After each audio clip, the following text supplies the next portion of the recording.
icyo gihe ubwami bw'Imana buzagereranywa n'abakobwa 10 bitwaje amatabaza yabo bajya gusanganira umukwe, batanara abanyabwenge abandi 5 ari abapfapfa.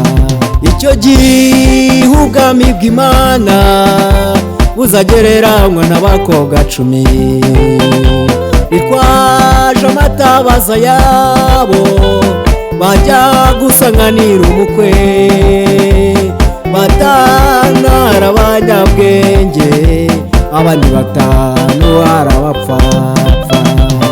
ariko abo banyabwenge bagendana nk'ibanga kuko bari bitwaje amavuta yo gushyira mu matabaza yabo.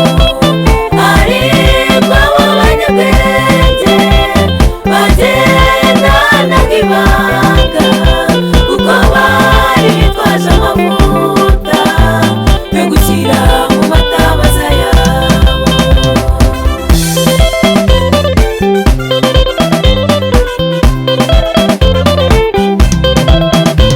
igihe kigeze bose barasinzira, ariko b'abanyabwenge bari baryamanye ibanga. mu gicuku humvikana urusaku, umukwaraje w'abanyabwenge bakongeza amatabaza yabo baramukurikira, maze bamwe b'abapfapfa babwira abanyabwenge bati mwaduha ku mavuta yanyu w'amatabaza yacu azima. abanyabwenge barabasubiza bati oya ntiyadukwira twese, nimwigire mu banjuzi mujye kwigurirayo. abanyabwenge barabasubiza bati oya ntiyadukwira twese, nimwigire mu banjuzi mujye kwigurirayo. ariko abo banyabwenge bagendana nk'ibanga kuko bari bitwaje amavuta yo gushyira mu matabaza yabo. ariko abo banyabwenge bagendana nk'ibanga kuko bari bitwaje amavuta yo gushyira mu matabaza yabo.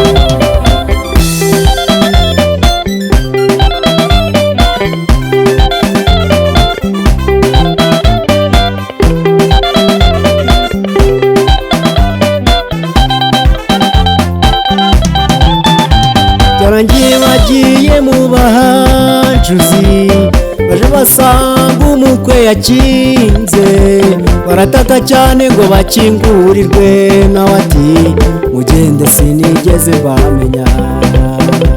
byarangiye bagiye mu bahanjuzi, baje basanga umukwe yakinze, barataka cyane ngo bakingurirwe, nawe ati mugende sinigeze bamenya.